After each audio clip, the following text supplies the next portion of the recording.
today just exactly the way that you would do it. And if there's another rolly chair, feel free to grab one either from here or the other room. And inclusive window seats are. Oh yeah, or there's window seats. That's a good idea too. Yeah. So anyway, I'll do it the exact same way, and then if you have questions, like make a mental note. I'm not going to stop during it because otherwise it'll be a bit disruptive. Okay? Does anyone want to ask anything before I start? No? You're good? All right. So I would be wearing my uniform. You can turn that on. Oh, it's on. Okay. Oh, hello. It's on already. Okay. So I'd be wearing my uniform. I'd have my stethoscope. I'd have my name badge. I'd have a watch on. Okay? All right. Come in. Sorry. Hi. My name is Heidi. I'm going to be your nurse today. I'm coming in because we're going to do a head to toe assessment. It'll probably take like around 25 minutes or so. Can you tell me your name and your date of birth? Name's Henry Bees. Date of birth June 3rd, 2003. Okay. Do you have any allergies? Penicillin. So that's a med allergy. Any environmental stuff? Cats? Foods? No. No, and latex. No? Okay, so those things are all right. So as we go through the head to toe exam, there will be parts where I'm touching you. Is that okay with you? Yeah. Do you have, if you have any questions or you're like, don't do that, you can tell me. Sounds good. Go. Okay? All right. All right, so I did all those first little pieces, so I'm going to do his general survey. Oops.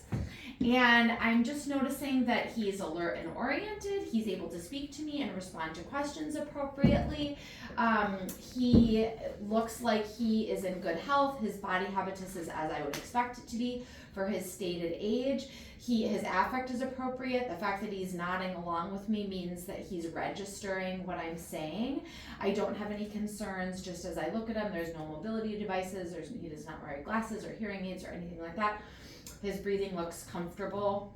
No signs of distress. So right off the bat, like that's my general impression. Can you tell me what day it is? October 14th. And where you are? Skinner Hall. Okay.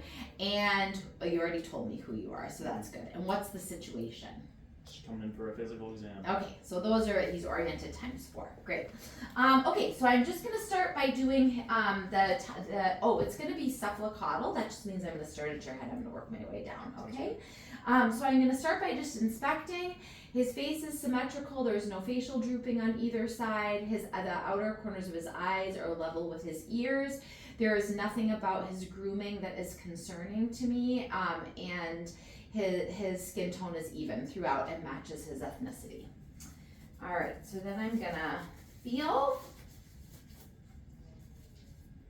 feel your scalp first and your head first, and then I'll do your temporal arteries. Does any of that hurt? No. No? So his head is normocephalic and atraumatic. That means it's about the size I would expect, and there's no bumps, lumps, bruises, or anything like that. I don't see his hair pattern. Tip your head toward me just a little bit. His pattern of hair growth is within normal limits, and you can put your face up. And there's no like infestations or dandruff or anything like that. Okay? And I'm going to take these off, and they can get tossed. And I'm going to palpate his temporal arteries.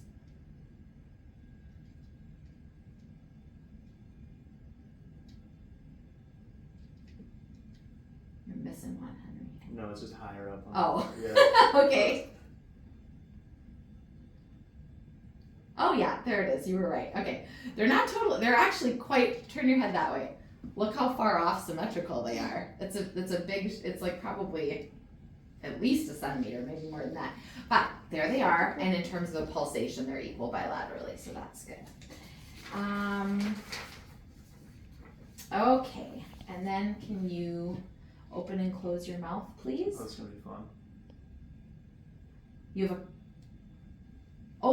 There's a pretty significant click on both sides, actually. Does it hurt? Is it new? No. Has it ever given you problems? No? Okay, so that's good.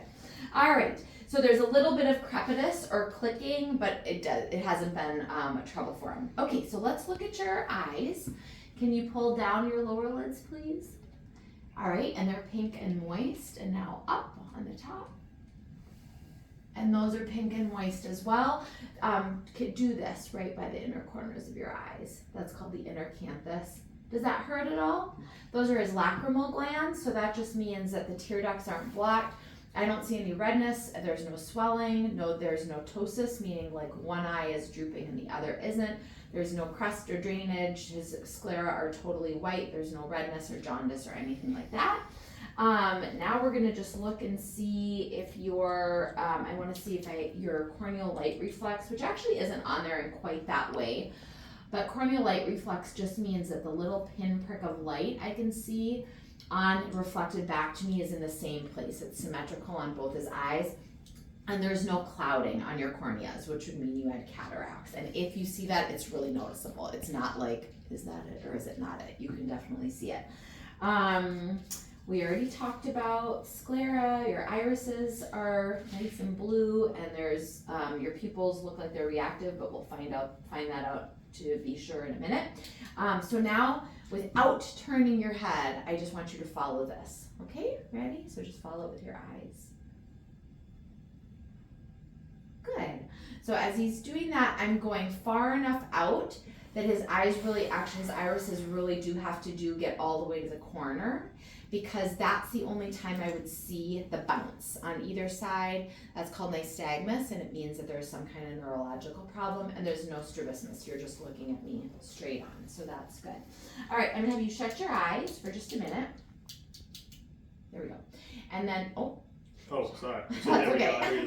No, and when I have you open them, I'm just gonna look to see if Perla is intact. Ready? Go ahead, you can open. Good. So his pupils are equal, round, reactive to light, and they accommodate. That just means they get more constricted as I come toward him. If I kind of cover and just do one eye at a time, even if I'm only shining it in one eye, both of them constrict, and that's called consensual response, okay? All right, so now we're gonna go and move down to his ears, and I already said that the position and alignment is symmetrical on both sides. I'm just gonna feel around your ears. Is any of that tender? So the auricle and pinna up here aren't tender, and then this is the tragus. Does that hurt? No. It would if he had an ear infection, in all likelihood, okay? Now we're gonna do the otoscope exam, so I'm just gonna look in your ears. And these, I think this otoscope, these speculums don't quite fit on it, so I cheat a little bit, and I just hold it on in a little bit of a weird way.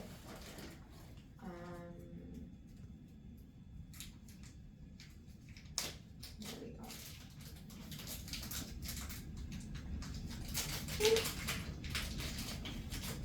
go. Okay. So I'm gonna have you, this turned on the other day just because I pulled it off of here. Do you see, it is plugged in. Right. These are all a little bit different. Oh, there we go. Okay, so I'm gonna have you, Henry, hold on to this so I'm not fighting with it, okay? Well, that one fits better, but I'm not impressed. So that's okay, I'll just hold it. That's what I did the other day too. All right, so how I hold it isn't a big deal. The point is just that I want to make sure that I'm touching him in some way so that if he jerks or I do, I can't suddenly be farther in than I want to be. Same with all this business of pull here, pull there in whatever direction. The actual answer is move the ear in whatever way you need to see what you're supposed to see, okay? So I'm gonna go in. And there's a little bit of cerumen that's kind of blocking part of my view, I would say. So I can't see his whole eardrum. The bottom, from 3 o'clock to 5 o'clock, you can't really see. But the part I can see, there's no redness or irritation in his ear canal, and there's no, his eardrum is pearly gray, but I can't see where the cone of light would be if I was gonna see it, because that's where the wax is occluding my view. I would do the exact same thing on the other side, but for the sake of time, I'm not going to right now. Thank you for holding that.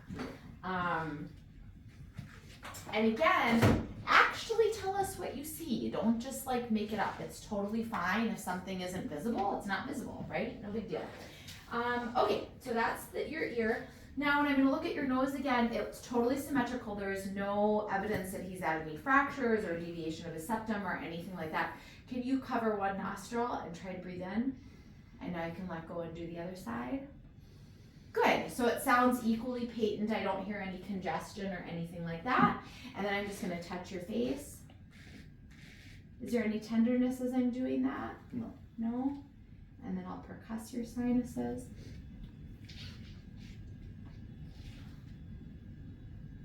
This I can't hear anything, but it does sound more resonant up here, which it should because it's hollow.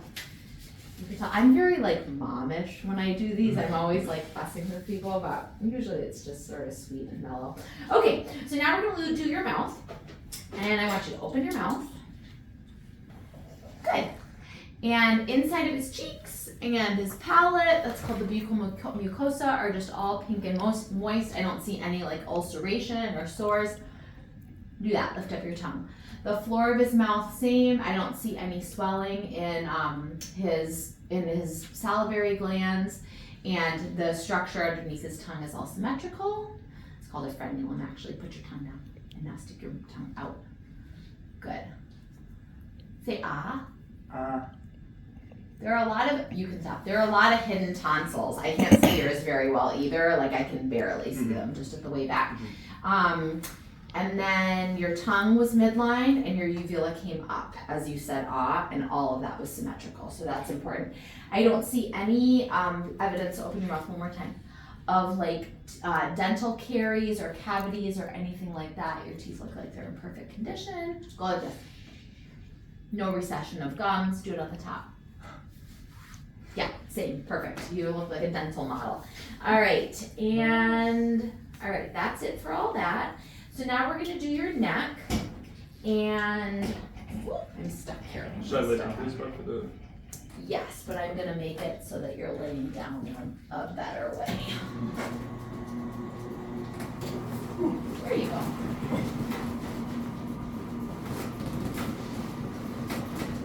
Perfect. All right, so first I'm just looking, and I'm looking for any asymmetry, any visible pulsations, any lumps. Are you nervous, or is that just the Adderall? Oh, my thumbs? Yeah. Oh, probably just ADHD. Okay. And I can see a little bit of a visible pulsation just on this side. His trachea is midline, so I don't have any concerns about that. And then I'm gonna look from the side and just see using tangential light. This, by the way, is on the cardiac part, but I think that's dumb and I should change it, because why wouldn't you just do it here, right? And I don't see, it's a little bit too bright in here even, honestly, for it to matter. But I don't see anything as I'm looking with tangential light. Like I don't see any jugular venous distension, and to the degree that I see his carotid pulse, it's not weird. That's totally within normal limits. Okay, and then I'm gonna just palpate your lymph nodes while you're here. Actually, sit up, that will be easier. It's like I'm in an awkward angle otherwise. Is this good? Should I rotate to Yep, okay. yeah, it's just turning again.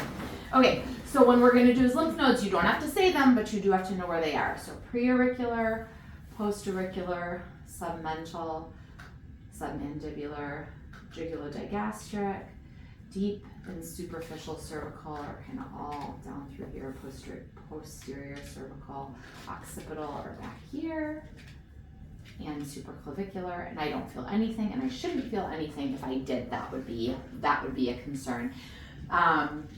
And now I just want to check and see, can you turn your head against me, please? And now this way, and now toward me, and now back. Good. And can you just look over your shoulders like that, and then put your chin up and your chin down. Yep. And then just make little circles in both directions. Good. And I don't hear any crepitus, and his range of motion is good. His strength is good bilaterally. Like there's no concerns related to any of it, and it's all symmetrical. Did it feel okay to you? Yeah. Okay. All right. And then I already said your trachea is midline, but it's also movable. Doesn't that feel gross? Not really. You know, it doesn't bother I've you? had someone do it before and they Woo! pinch the whole thing. I can't stand it, That was it weird. grosses me out. Okay, so we already did that. Now we're on the heart and vessels. And I already did the tangential lighting and looked for jugular venous distension. I haven't looked for at the precordium, which is just right here, for pulses or pulsations. You just did that. For pulsations, heaves, or thrills. But it would, if you don't have any of those, but if you did, it would just like this was like lifting too much, or it would look like there you would just see a pulsation.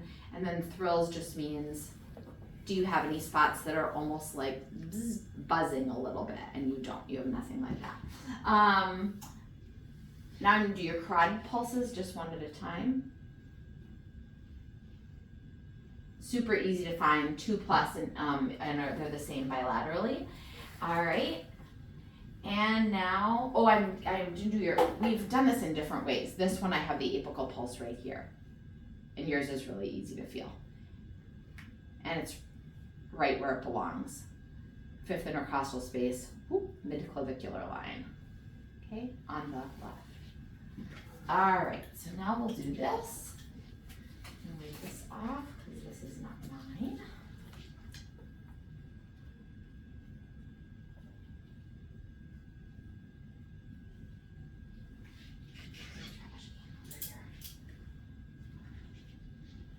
Make sure you're listening with the diaphragm first. All right, so here are your collarbones, which are really easy to feel on you. There's your 1st intercostal space, and there's your 2nd intercostal space, and there's your sternum. So I'm going to be at the 2nd intercostal space and the right sternal border. And S1 is louder than S2, and this is his aortic valve. And then I'm going to cross to the other side of his sternum still at the 2nd intercostal space, but the left side now, and this is pulmonic. And S1 is still louder. And then at Erb's point is the 3rd intercostal space, the left sternal border. And S1 and S2 should be equal, and they are.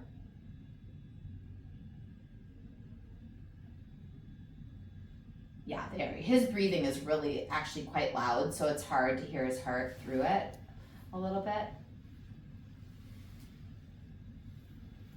You do have a high heart rate. You were right. It's also when I think about it, it goes up. Hang on one sec, I can't hear you. And now I'm on tricuspid, and S2 is louder, and that's the 4th intercostal space, left sternal border. And then now I'm going to go to mitral. If you're working with a woman, you might have to ask her to lift her breast tissue. And that's, maybe I said this already, mitral valve, and it's at the midclavicular line on the left 5th intercostal space. And it's really loud. That's also called the apical pulse, and you can hear that very distinctly. Okay, I'm going to do the exact same thing with the bell. You don't have to say them again, and I'm doing it faster than you really would just for the sake of time.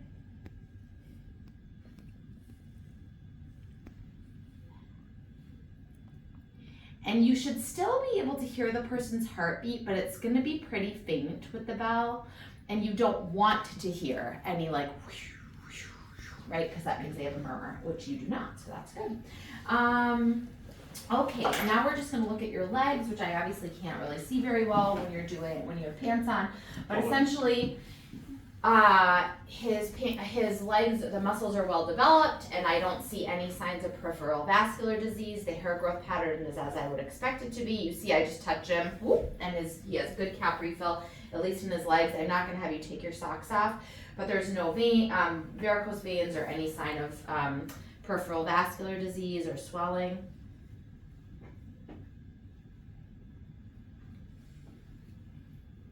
You actually shouldn't use your thumbs because you can feel your own pulse. And he does have pedal pulses bilaterally, but they're only like a 1+, which maybe is attributable to your science, I don't know. Okay, so that's that. And now we're gonna do your thorax and lungs. So when I look at your chest rise is symmetrical. You don't have any evidence of trouble breathing, no accessory muscle use, no tripoding, right? Nothing like that. That being said, I would have a hard time seeing accessory muscle use if he was wearing actual clothes. So if he looked like he was having trouble, I would just look with just his skin, but you don't look like you're having any trouble, so no worries. And I'm gonna look on the side of you and just see, so that's his transverse rate measurement, and that's your anterior posterior, and that's about 1, and the transverse was about doubled of that. So that's good. That means the ratio is intact. Any barrel chesting would be indicative of longer term respiratory problems. And then we are going to do your anterior lung fields. Again, I'm going to do this a little faster. Remember to turn your stethoscope again so you're listening with the diaphragm. And you're just picking like 4 or 6 spots on the front. Can you take nice deep breaths? So you're going to do it slower. I'm doing it faster. And you're just going back and forth so that you're comparing the sides to each other. Okay? And then we're going to go around to the back. And first I'm going to do just a quick little palpation. I don't feel any lumps, and I don't hear any crepitus or feel any crepitus. Is any of that sore or tender at all? Like muscularly, yeah. Yeah, but not structurally. No. Okay. Okay. So I'm going to start at put your chin down for a second, like all the way down. So here's C7 is this really bony part. Now we're going to start at T1. You can put your head back up, and I'm going to listen to the upper lobes. Can you take deep breaths? Good.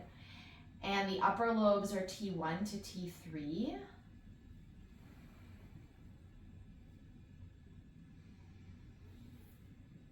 Good. You're going to listen in about 6 spots on each side, so a total of 12.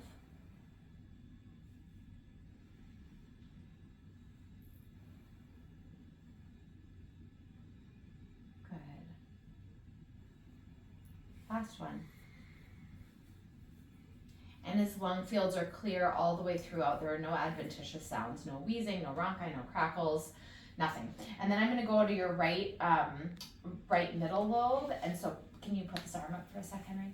So it's going to start at the 4th intercostal space at the right sternal border, and then 5th intercostal space at the mid-axillary line, and 6th intercostal space at the mid-clavicular line. And the way that you can remember that a little bit more easily is 4, 5, 6 go counterclockwise, right?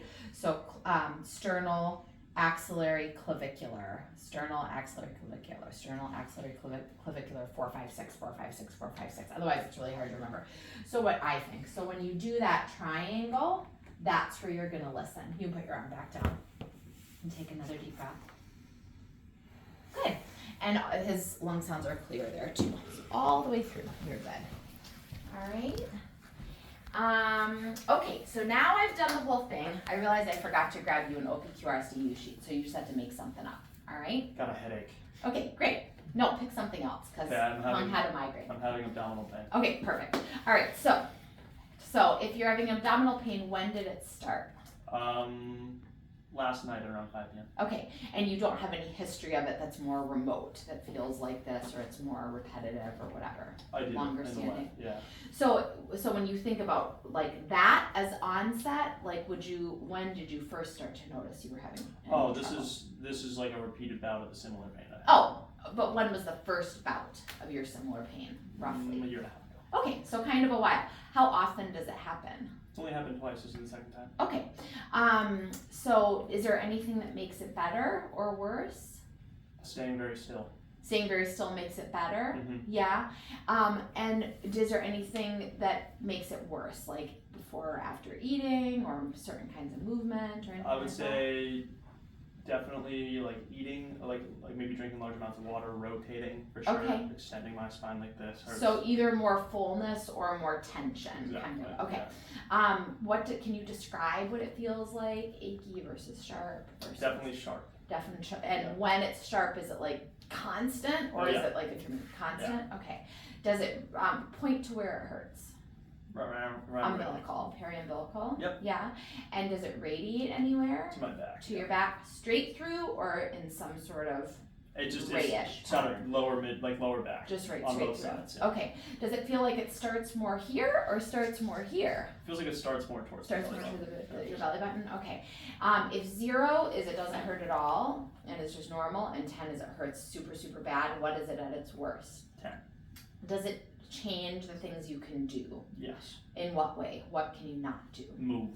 At all. Yeah. So it's like kind of immobilizing. Yeah, it's ability. Yeah? Okay. And then like when you have one of these bouts, how long does it last? Typically 12 to 15 hours. Oh, it's a pretty long time. Yeah. Okay.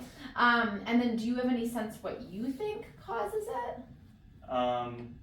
Bowel obstruction. Bowel obstruction? And do you, like for real obstruction, or, okay. Have you ever had that diagnosed? Yeah. And what previous treatment have you had? NG2. Oh boy, I hope you're lying. No, I'm not. Oh my God, okay.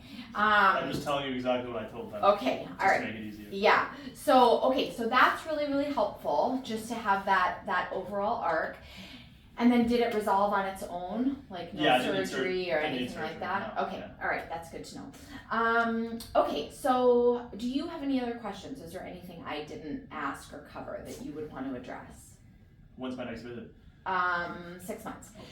Another thing I could do, you already heard me ask him other questions related to the abdominal stuff, but another thing I could do is ask him more things about like, has he passed gas? Has he had a bowel movement? Has he experienced any nausea or vomiting? Because all those things would be indicative of a bowel obstruction. I might feel to see if he had any abdominal tenderness. You won't get ones that are for systems you haven't done yet, but abdominal tenderness or rebound tenderness. I might ask like, do you have a history of Crohn's disease or any other like ulcerative colitis or anything like that, right? So those would be examples of other interventions that you could make. I'm going to just say thank you very much for your time, and I will see you in 6 months. All right. Okay? Sounds good. All right. You can stop it. Perfect.